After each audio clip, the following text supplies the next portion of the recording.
What's good, YouTube? It's your boy Nick Wavy, and back with a new video. I got requested to do the top 10 most evil kids in history. Let's get into this video right now. Let go. WatchMojo.com. To be confined in prison without the benefit of parole for the rest of your natural life. Normally, we love young people, but these kids are beyond salvation. Welcome to WatchMojo.com, and today we're counting down our picks for the top 10 most evil kids in history. Most evil awful, kids. raging, eating feeling inside. I could feel it consuming my insides. For this list, we'll be focusing on young people who took up a life of crime and subsequently crossed one moral line or another. Our focus is primarily on people 18 and younger. Yes, surprising as it may be, there are more than a few cases of adolescents and teenagers going down a dark path.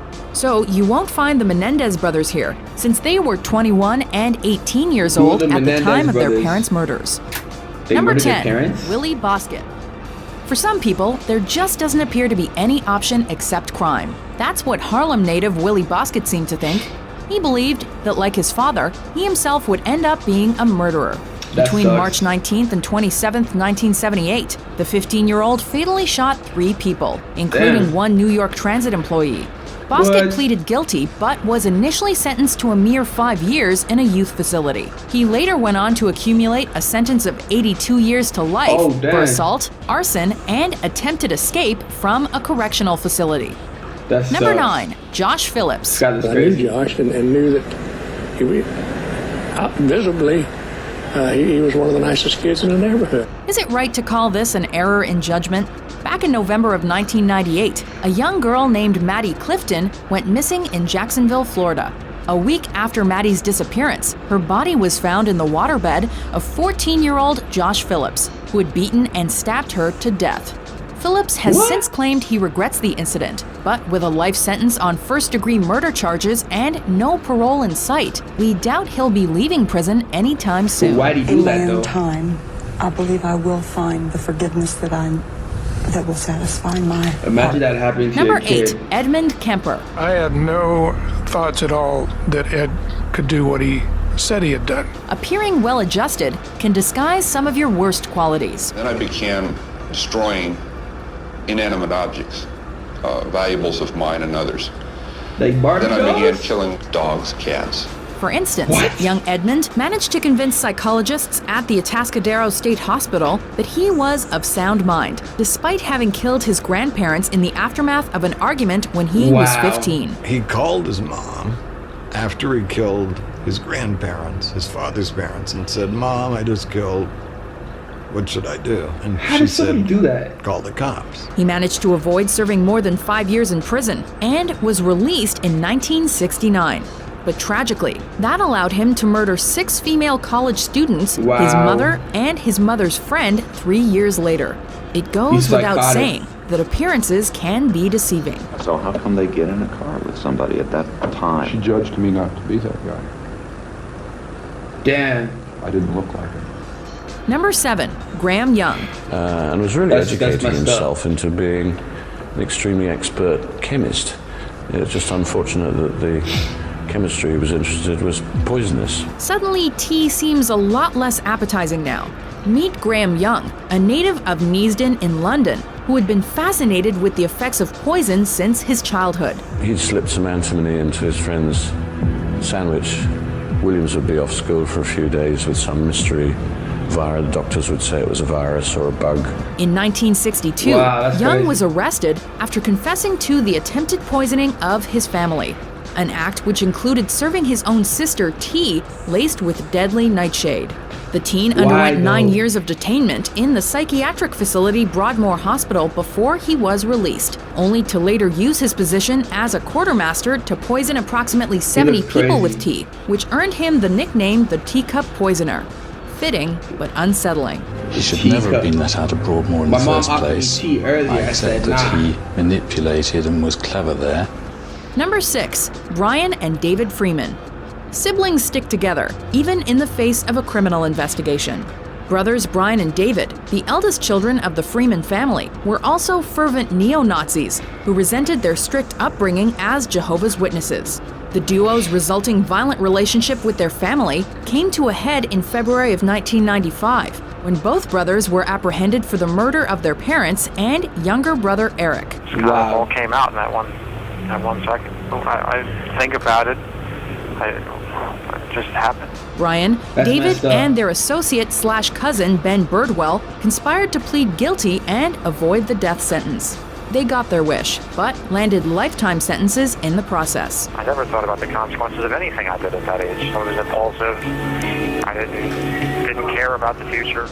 Number 5, Brenda Spencer. I don't like Mondays, I wanna shoot. The whole day down. Not liking Mondays doesn't seem like a valid reason for murder, yet this is supposedly the excuse 16-year-old Brenda Ann Spencer gave for committing a school shooting.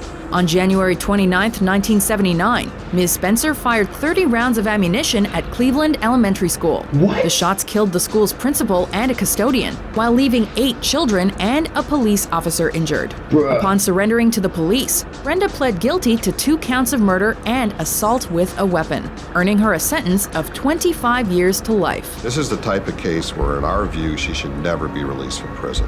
She should spend the rest of her entire life in prison for what she's done. Number 4, John Venables and Robert Thompson. These are the little kids. And then Who did? Robbie. Why did he throw bricks at him? No. Back in 1993, a 2-year-old Liverpool boy was kidnapped, brutally tortured, and left on train tracks to be bisected. The culprits were John Venables and Robert Thompson, a pair of students who happened to be cutting class that day and who happened to be no older than 10 years of age. How do you skip the public class at was shocked 10 years old? when Venables and Thompson were brought to trial and given a minimum of 8 years in detention before being released under heavy restriction. We're still not sure how we feel about the whole ordeal. Number 3, Jesse Pomeroy. This guy looks crazy. In March of 1874, 10-year-old Katie Curran went missing in South Boston. A month later, the body of 4-year-old Horace Millen turned up in a marsh. Authorities turned their gaze to Jesse Pomeroy, a local teenager previously convicted of brutally attacking other kids. Convicted by the end of the year for murdering Curran, Pomeroy went down in history as the youngest person ever charged with first-degree murder in Massachusetts. He would spend the remainder of his life in solitary confinement before passing away in 1932. Number 2, Mary Bell. The first thing that comes into your mind about Mary is her eyes. She's got very, very distinctive blue eyes, very attractive blue eyes, I suppose, but they are very distinctive and they can fix you with a stare. Hard lives make for hardened people, but this seems extreme. Over the summer of 1968, police in the Scotswood area of England's Newcastle upon Tyne investigated the separate murder of 2 toddlers, each killed via strangulation. By August, local child Mary Bell and her friend Norma Joyce Bell were charged with both murders, though the ruling was ultimately manslaughter. While Bell's friend was acquitted, Bell herself would spend 12 years in prison based on diminished responsibility. She had certain things that one felt were missing in her emotions. That was my impression. It was ruled that Mary had symptoms of psychopathy and posed an uncontrollable threat to children. Given the circumstances, that doesn't seem like a bad call. She'd come out of it as a very balanced, sensible person and has sorted out her life with some ups and downs in it, and I think has become a very good citizen. Before we unveil our number 1 pick, here are some honorable, or in this case, dishonorable mentions. I wasn't thinking that night. I mean, I wasn't like mad at them or anything like that. I feel like it just happened. If I knew then what I know now, I would have never have been there. I would have stopped everything from happening, and I would have never let Shanda be picked up. Shirley writes in a journal, "We killed an old lady today, and it was fun." Wow. Number 1, Eric Harris and Dylan Klebold. What did that do? You goddamn piece of punk ass shit! Do not mess with that friggin' kid! If you do, I'll rip off your goddamn head! We've seen more than a few school shootings in history, such as those perpetrated by Mitchell Johnson and Andrew Golden, Jamie Rouse, Kip Kinkle, and Barry Lukaitis. But the one orchestrated by these two is by far the most traumatizing. Eric Harris and Dylan Klebold, a pair of troubled teens from Columbine, Colorado, began preparations in 1999 to lash out against society. The duo marched into Columbine High School on April 20th, carrying homemade bombs and various firearms, proceeding to kill 13 people and injure 24. To top it off, Harris and Klebold simultaneously committed suicide as police entered the school, ensuring that the pair could not be brought to justice. These two kids did not come out of their mother's womb hating.